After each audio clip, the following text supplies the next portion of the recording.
you are involved in the security clearance world, you will become used to the alphabet soup of security clearance terminology.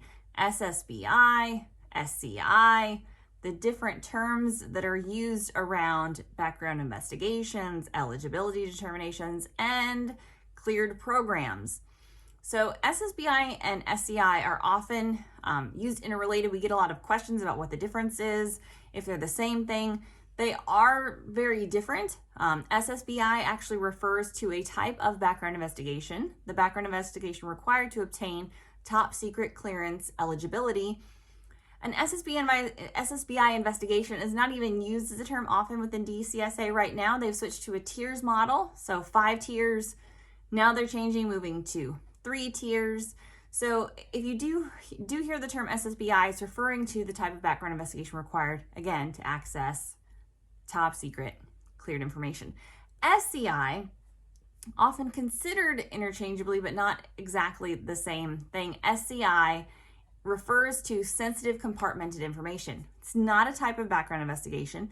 It's not a separate investigation. If you have an SSBI, you have the eligibility level required to access SCI information.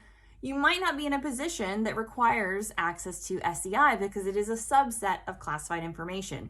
So we get that question a lot. Hey, I have a TS, does that mean I have an SCI? Well, no, you have SCI eligibility if you've had a top secret SSBI background investigation. Are you getting confused with all the acronyms yet? So if you've had that top secret clearance investigation, you are eligible to access SCI information. You might not necessarily have access to them. So it means you would have to still get read into the program. You would have to go through the protocols of that SCI program to get access.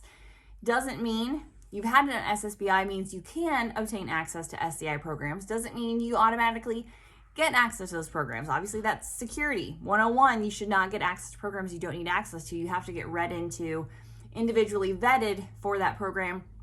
What they mean by vetted is just inputted into the system. So whoever manages that program, security officers, the folks who manage that program have to enter you in. You have to have basically kind of your data or information moved there. It doesn't require a new investigation. So it's not like you're obtaining a new SSBI, a separate, some people ask if there's another level of clearance they have to get to obtain SCI. No, the requirements that you have for that SSBI are the same that can get you eligibility. But just because you have an SSBI doesn't mean you're read into or involved in any program. It's program specific. You have to obtain a position. So if you have an SSBI, you are SCI eligible, but it doesn't necessarily mean that you currently have access to any SCI information. Makes sense? So SSBI, type of investigation, SCI, type of classified information. You have the SSBI, you can get access, but it was going to be program specific. As in the average security clearance holder, you don't really have to worry about it.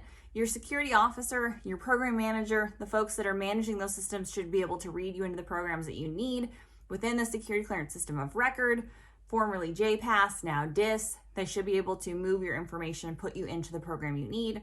As we all know, those systems don't always work the way we want or need them to, but theoretically, if you have that SSBI, you should be able to move into an SCI program without a lot of complication in between. Reciprocity issues, agency issues, IT issues obviously can all happen. This is real world and this is government. We do our best. But SSBI, type of investigation, SCI, type of classified information. Got it? Good. For more on SSBI types, the tiers, the levels of background investigations, what a TS/SCI security clearance is, visit us over at clearancejobs.com.